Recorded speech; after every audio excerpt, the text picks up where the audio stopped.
swyg aarde.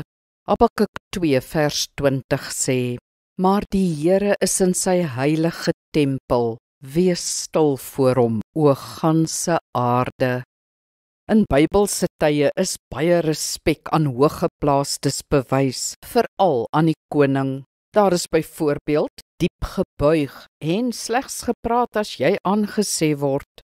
Om sommer by 'n koning in te bars en te begin praat, sou ondenkbaar wees, die grootste disrespek en kon selfs jou lewe kos. Habakuk stel dit so, die feit dat God sy plek ingeneem het, beteken die aarde moet swyg.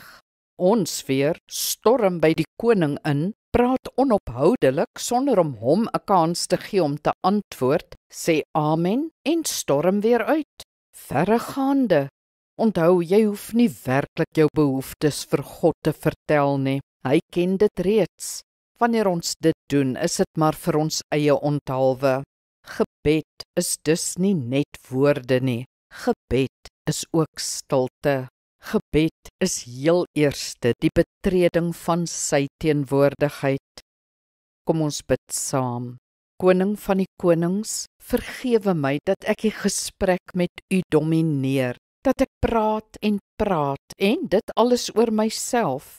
U is my koning, u is op die troon en u is heilig. U verdien alle eerbied en respek. Leer my om nie vermetel by u te wees nie. Laat ek dan eerder swyg by u en as ek praat met ontzag. Amen. Die Here seën jou.